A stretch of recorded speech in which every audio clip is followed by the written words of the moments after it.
And this is Dana Goodyear. Thank you for joining in on the 400th episode live stream. So first of all, I have Dr. Tim Cusack. He is the Dean of Education at Concordia University of Edmonton and the commanding officer of the HMCS, Nonsuch in the Canadian Naval Reserve. He has extensive experience in educational leadership, teacher development, and mentorship at every stage of the profession. Join us. And while he's joining, I am going to introduce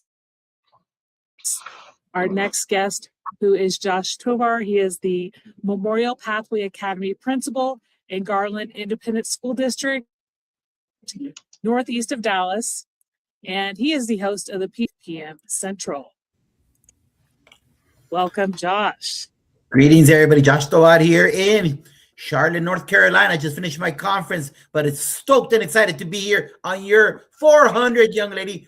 400. What is that all about? That number is crazy in the podcast world. Thank you very much for having me here. Welcome in, everybody. Happy to be here, Dana. Can you hear me okay? Fantastic. Yes, and congratulations. 400 episodes. What a milestone.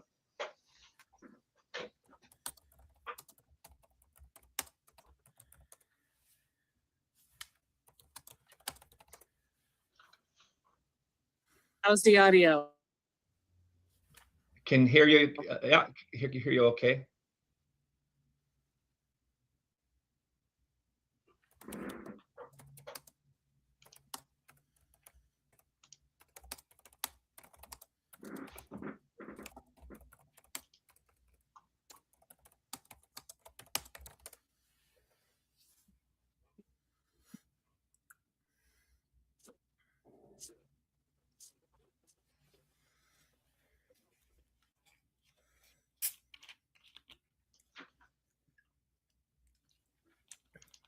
Can you hear me, Tim?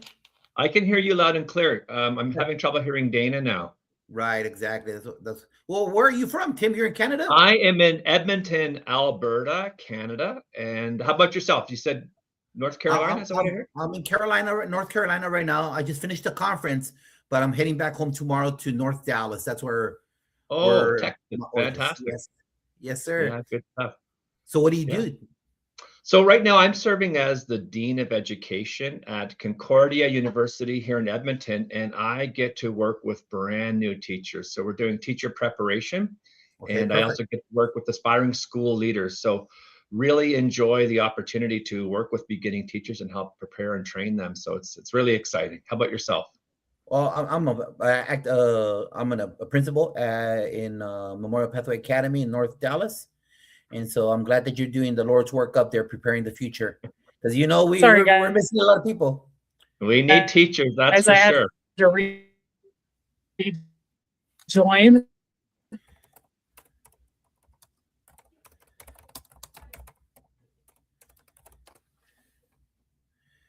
Well, let's keep going, brother. Yes, sounds good. So prior to being Dean of Education, I served in K-12 education. So I was a classroom teacher. I served as an assistant principal, a principal, and as a school superintendent. I'm going to add Rob Martinez, third guest to the stage. Rob is most recently superintendent, chief of human resources. He is retired from the Antioch Unified School District after 38 years in public education. Dr. Martinez has continually focused on improving and expanding educational opportunities for students. He strives to advance understanding of resiliency research for all of his employees, students, and their families. He frequently said, "We help others live, be the measure of our success." Hi, everybody. Great. How you doing? Good to see you. Rob. Sorry, I was just How are you? here. I was not there. I'm fantastic. Thank you so much, Dana. It's great to be with you. Great. Great.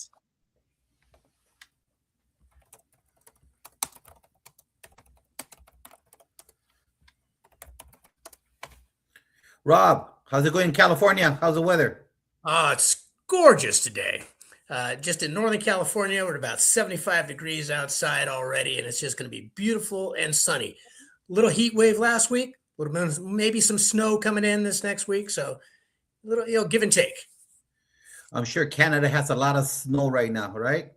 Yeah, even though spring has sprung, we're still getting flurries and some snowfall here in Edmonton. We're expecting about an inch of snow overnight, and it's a balmy 40 degrees here Fahrenheit. Oh, my So Lord. yeah, Oh, whoa.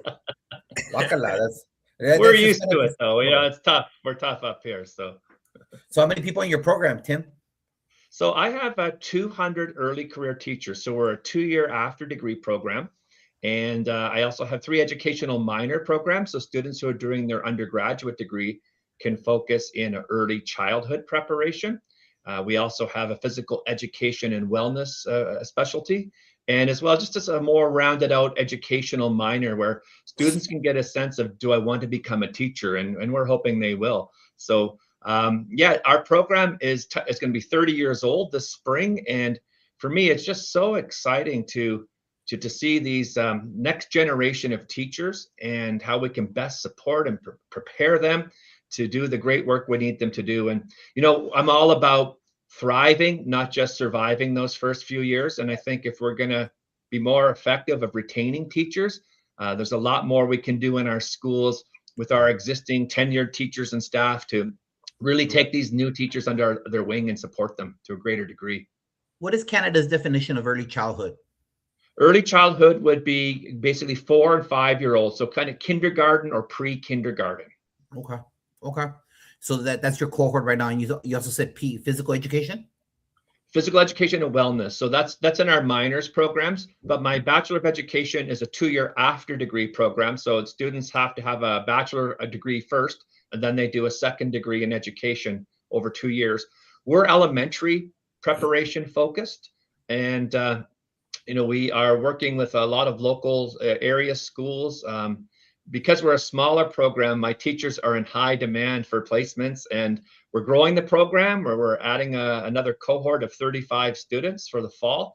So it's great to, really see that our government is really serious about, addressing teacher shortages and, how we can, as I said, better prepare our early career teachers to feel more capable, more confident, more resilient in wanting to stay in the profession. Because like the States here in Canada, we're seeing teachers leaving in greater numbers than we would like. And so my research, my work is really how can we better prepare for retention? And really, I think it's investing in our existing teachers to help them understand how to be a more intentional mentor to a new or an early career teacher. So in Canada, what you're saying is I earn my bachelor's, whether it be 4 or 5 years, and then to become an educator, I have to go 2 more years.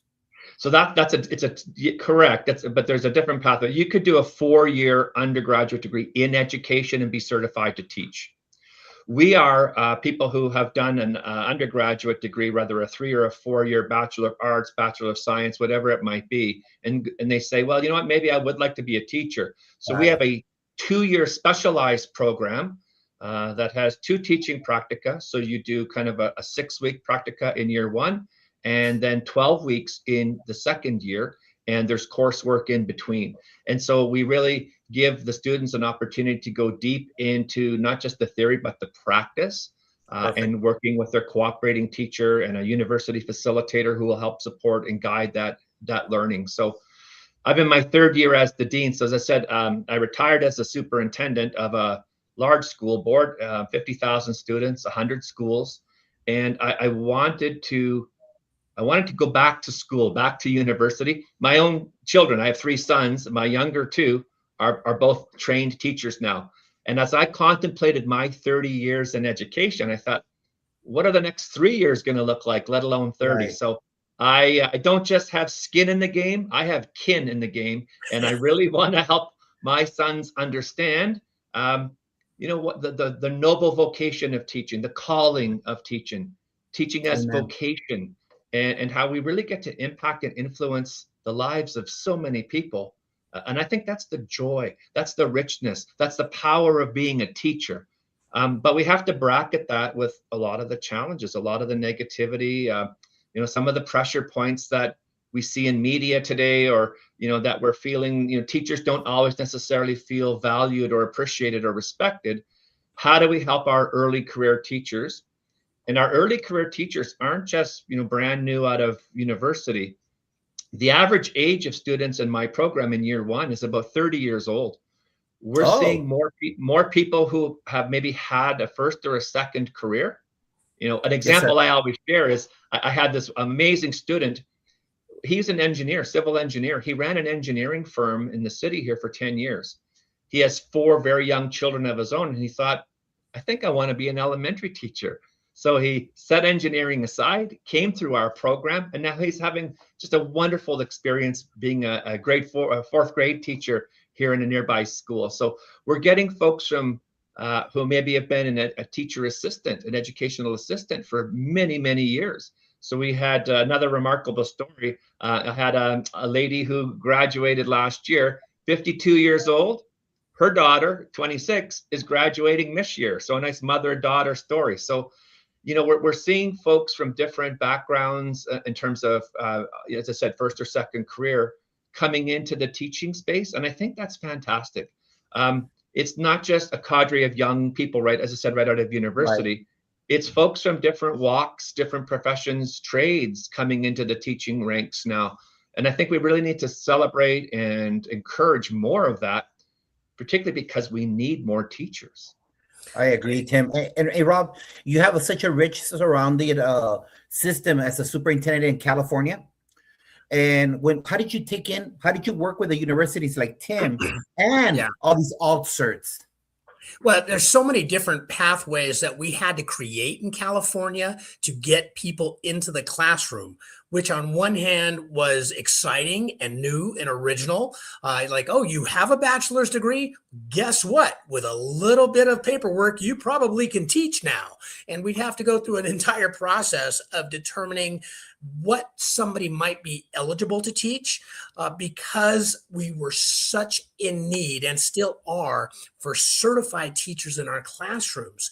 But the system was kind of taken apart for a while with the credentialing issues. And so it's been trying to cobble it back together with, pathways in so that people could get emergency credentials. The old emergency credentials were kind of put on the side, but then we had the preliminary credentials and we had short-term staffing permits and we have then internship permits. So there's multiple ways where districts basically working with the California Commission on Teacher Credentialing could say, we have this individual who we think can be in the classroom, and what kind of way can we go through to get them in there? The good thing is we were able to get some more people into classrooms for students.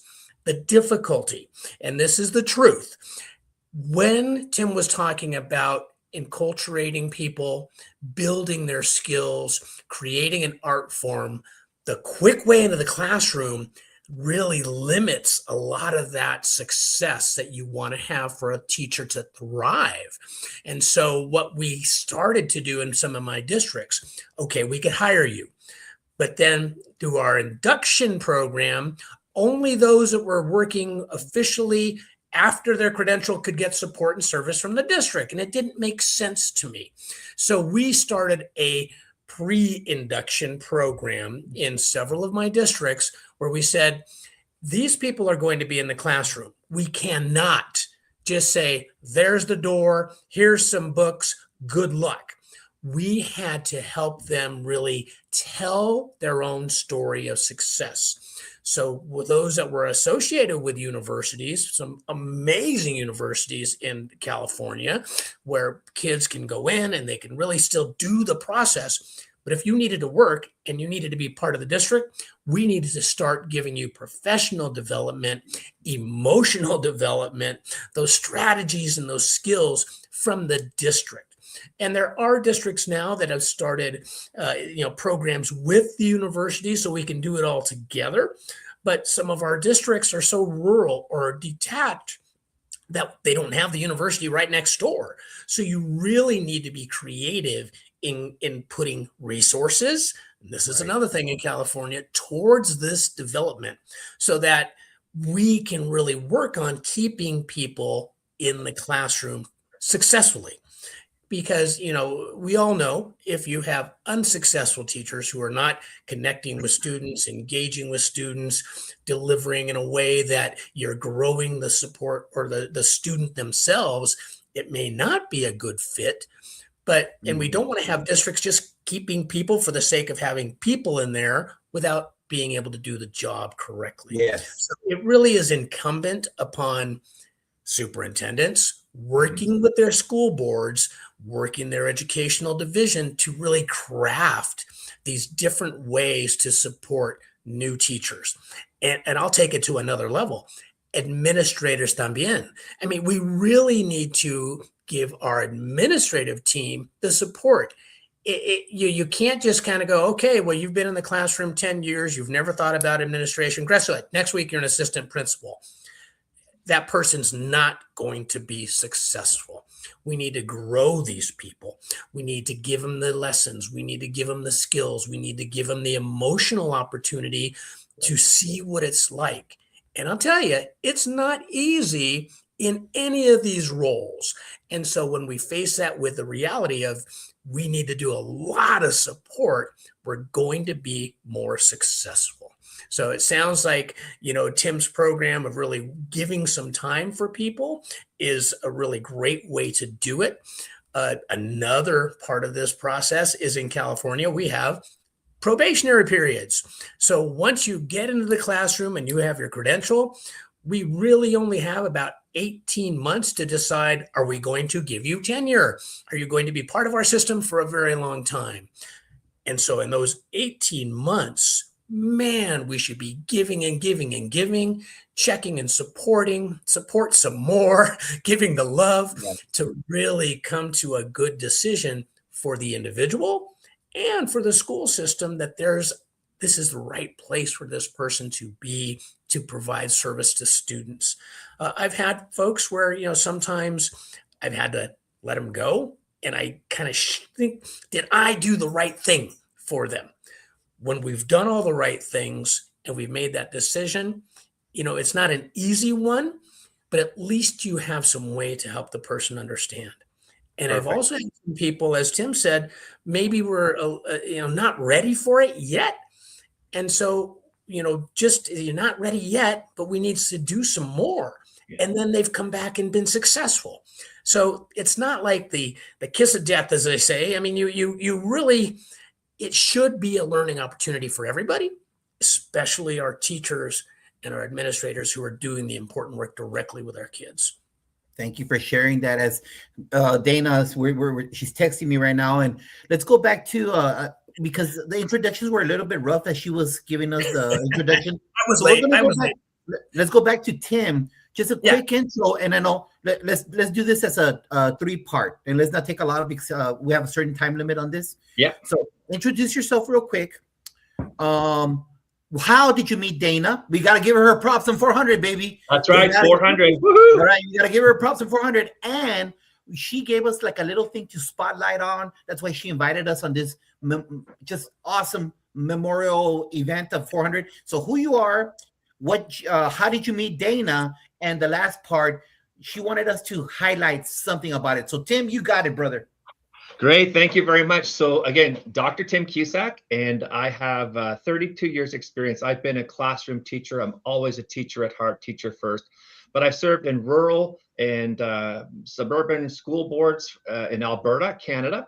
And I was a principal of 3 different schools. I had a chance to serve as a superintendent and then deputy chief superintendent, where I was responsible for the formation and mentorship of aspiring school leaders. I did my doctorate from the University of Portland in Oregon, and my focus was on how do we build more capable, self-efficacious school leaders, resilient school leaders.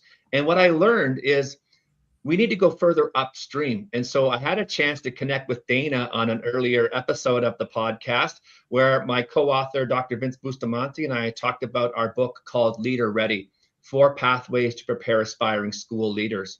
And since that 2 years ago, we've crafted 2 new texts. And one is called Navigating the First Years. It's a toolkit for new teachers, early career teachers. And we want to make sure we are equipping them not just to survive, but to thrive, to provide them, beyond that induction piece, that soft landing where the existing staff is really going to help mentor and guide them.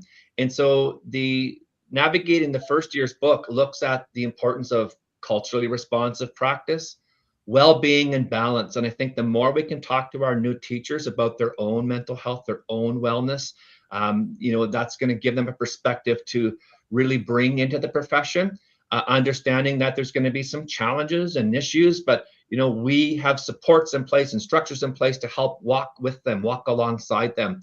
So we have a whole chapter on being new. We've all been new at some point, new in the profession, new school, new community, teaching in a different state, perhaps. So how to figure out your new school, your new community, how to make those connections and partnerships. We go a whole chapter on the art and design of lesson planning and design. We also talk about the importance of building a strong foundation of instructional practice. So again, the book is so prescriptive in terms of tried and true practices that have been informed by voices from the field. We connected with recent graduating classes from education programs. We asked the questions, what did we get right in your preparation? Or what else do you think would have been helpful? What's something else that might have been useful for you to better prepare you? And their feedback is what we're feeding forward in the work we're doing with different states. We're working with North Dakota. ND Rise is their state-sponsored teacher mentorship program. It is amazing. A gold star in terms of how they are investing in intentional new teacher mentorship. And so, as I said, we have the new teachers book. We also have a companion book, which is called the Mentor's Guidebook. And it's really predicated in unleashing your potential as a mentor to an early career teacher to get beyond that survival mode into thriving and retention. And, I mentored a lot of early career teachers, but I didn't necessarily have any formation or training in how to be a more intentional or effective mentor to an early career teacher. So what we have created is a bit of a self-inventory. Who am I as a mentor? What is sort of my default setting as a mentor? So we talk about the ABCDs of mentoring, the attitudes that we bring into the mentoring space. Why do I want to be a mentor? Was I told to, or do I really want to help prepare this early career teacher to help them be successful? We talk about our own biases, professional biases, affinity biases, cultural biases, generational biases that are prevalent in the education space. How, as a mentor, do we bracket that bias and really see the human being that's in front of us and how to best help prepare them for their future, not our past? So how I was raised and mentored as a beginning teacher might not be, as effective as some new approaches that we want to instill in our grads today coming forward. We also talk about the conceptual understanding of mentoring. What are the strengths, the skills, the considerations that you need to think about? And then we get into our dispositions. That's our inclination to do something about mentoring. And so we also have an inventory that we look at traditional approaches to mentoring, interdependent approaches at learning from and with. We look at the metacognitive aspects of mentoring a new teacher, and we talk about the environmental factors of how to really work well and create conditions to grow your mentee and really in a very supportive and productive environment. So that's kind of the first half of the mentoring book. Then we get into routines and approaches and strategies to build that mentorship momentum. And then we talk about when it's a time to ease back, step back, and then really raise the authority of your mentee. So we prepared a gradual release of responsibility model that we leveraged in our leadership development book. And so all these texts really are companions. In the new teacher book, we give some guiding questions. Ask your mentor teacher about this. Or if you're in doubt, here's some strategies, approaches you should be considering or thinking about. Right. And then in the mentoring book, we say, hey, your mentee, this new teacher might have some questions for you. Here's how you might think about these, or here's how you might approach it. So what we've really created is a very guided, practical, hands-on, and meaningful set of books that shake hands with each other to bring the mentee and the mentor together in that same space to grow them both together. And in doing so, you have a copy of the book around you? Do you have a copy of it so you can see it? Yeah, they look like these. Here they are. Yeah. And I feel like Moses here holding the 10 Commandments here. So, hey, Moses, you got it. You're preaching right now. You're in choir, bro. But what we're really, are those on Amazon? They're on Amazon and through Corwin.com. And Corwin, great company. Corwin, great yeah. So I'm doing some consulting work and really loving that because I'm so passionate about just teaching people how to fish. I am more important that the research, the ideas get into the hands of our school systems, our jurisdictional leaders, our principals, because as I said, my own kids are brand new teachers. I want nothing more than their success. I want nothing more than the success of all of our beginning teachers. We know there's a global deficit. We need 20 million teachers globally by 2030. So if we're not being more intentional, and as I said, I think, and by the way, we're proud to say this was Corwin's title of the year because we are training existing teachers how to be more effective, impactful mentor to a new teacher, to an early career teacher.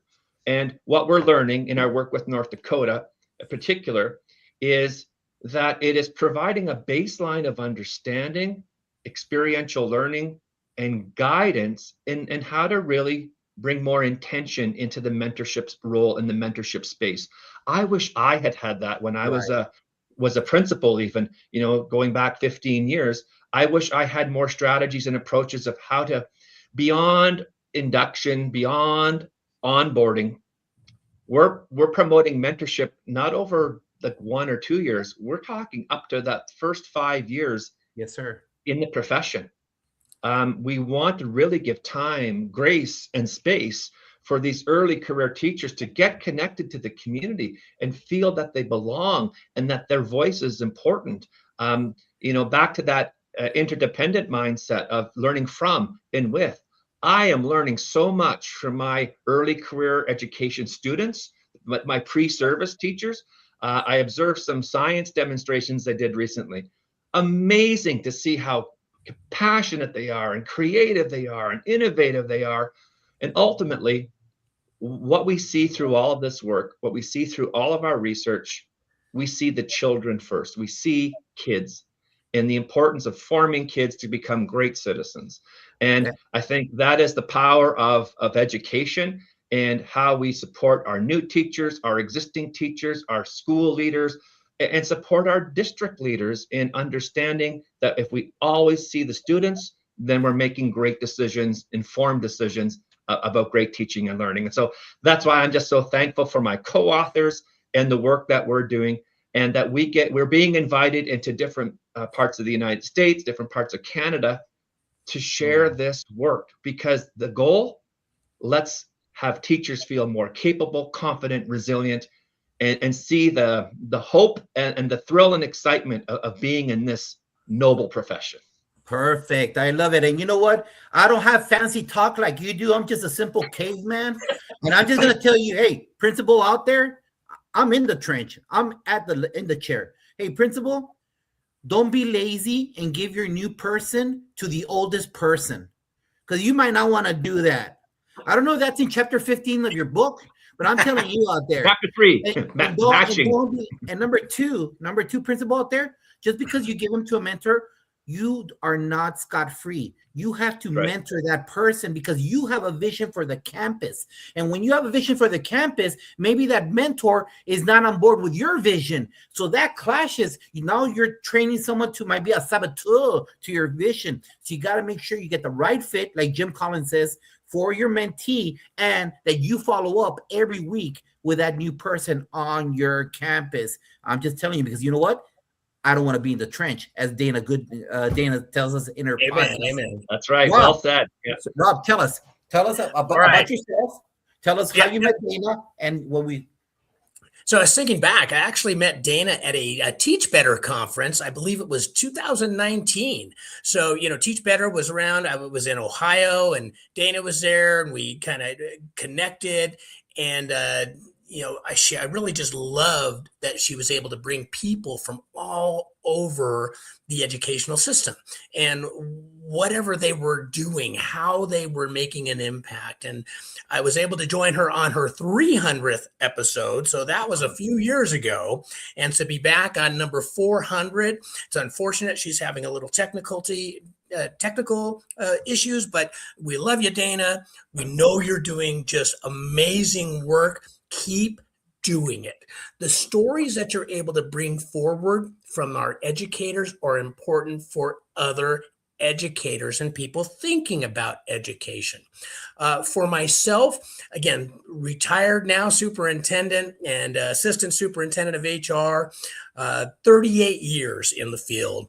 I actually was a school psychologist for half of my career, and I tried to do things differently as a school psychologist. Many of our folks became psychometricians and they just do some testing on kids and disappear. I went to the University of California, Davis, and our program was about the consultative model, how to actually get into the classrooms, how to actually work with the student, with their parents, with their families, with the education system that surrounded them, the teachers and the paraeducators, and everybody to really get a better understanding about the struggle that every one of our students was dealing with.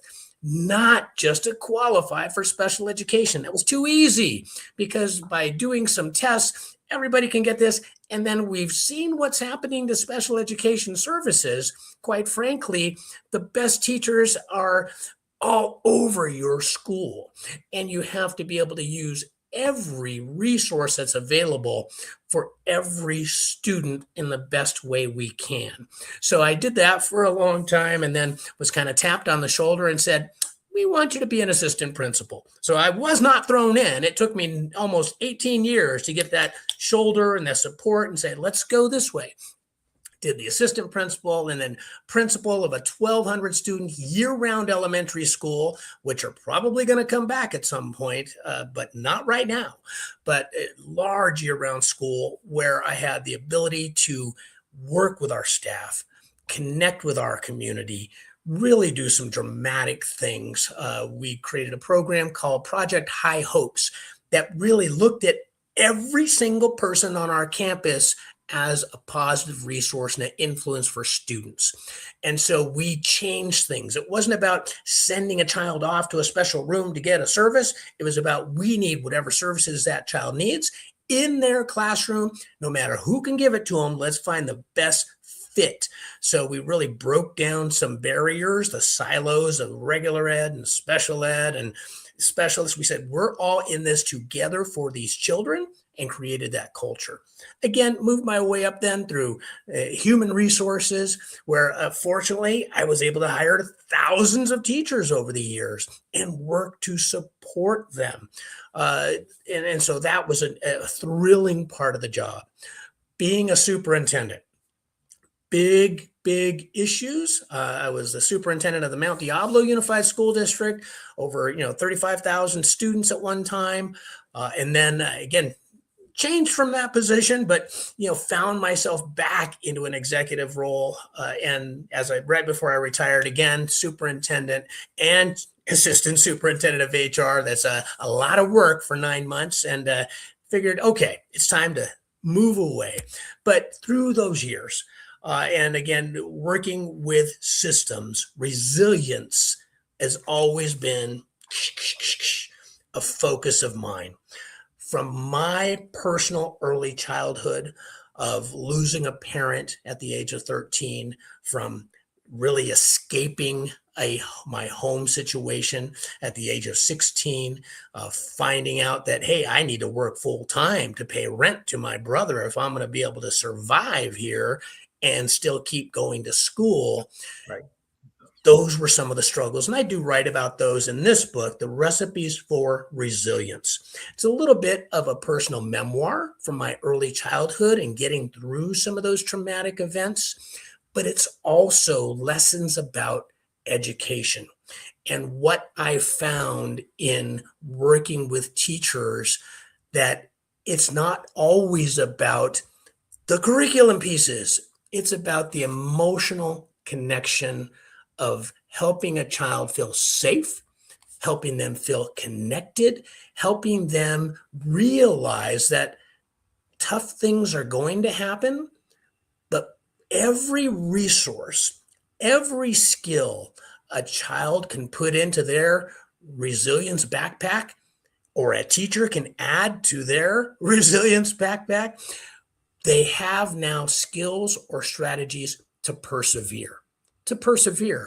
And, I know Dana had said, how did you do this in a system? In a system of 4,000 employees, 3,000 employees, you can't go around, and it's not like sprinkling resilience sauce on everybody's head. It's not. But it's about how you connect with people, how you engage with people, how do you support them in the real issues.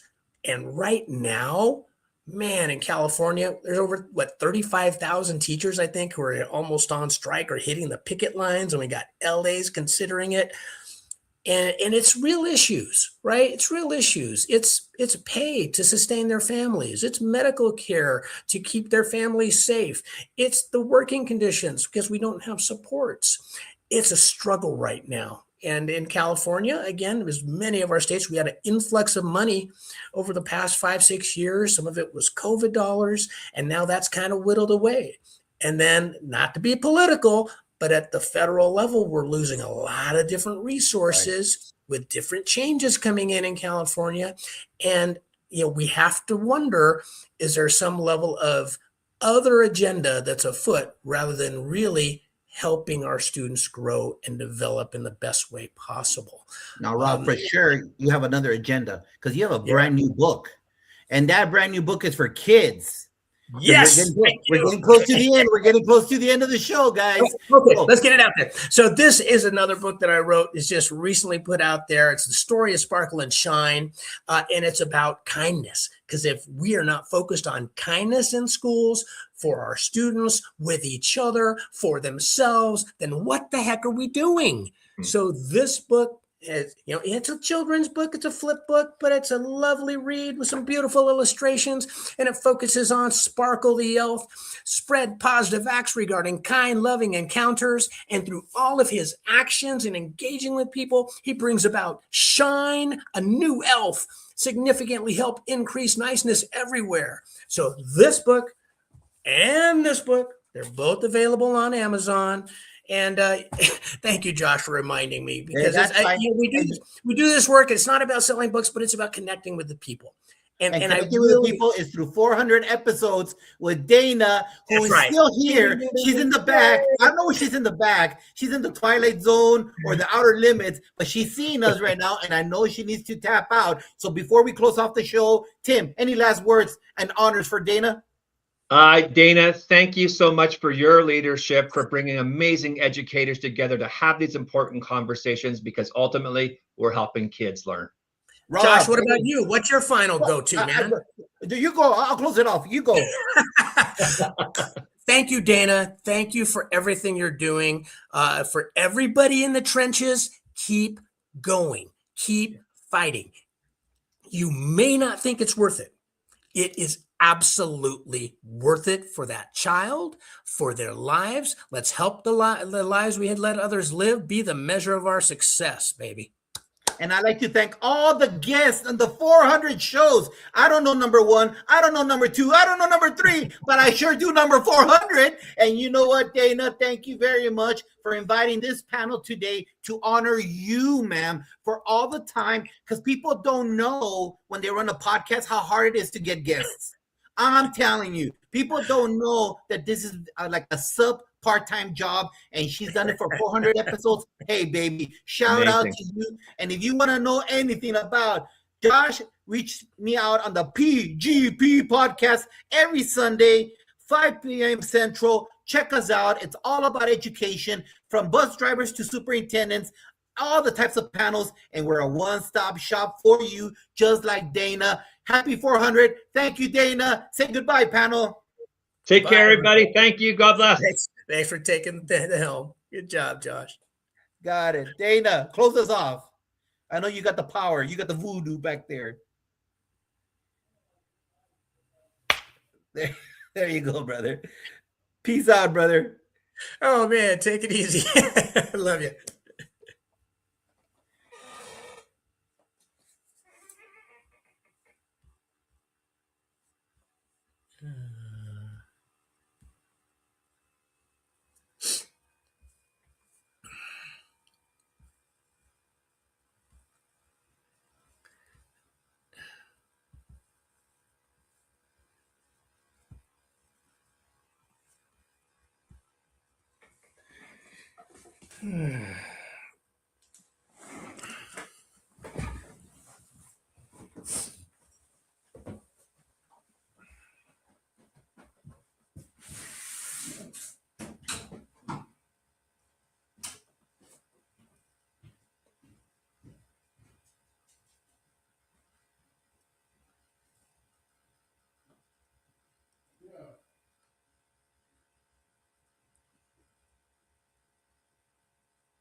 Oh, yeah.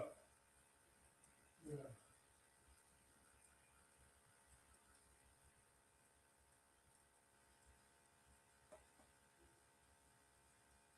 Oh, okay.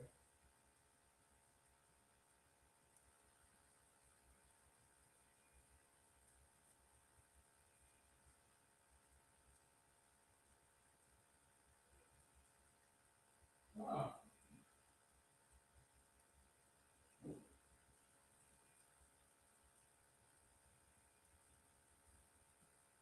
Oh.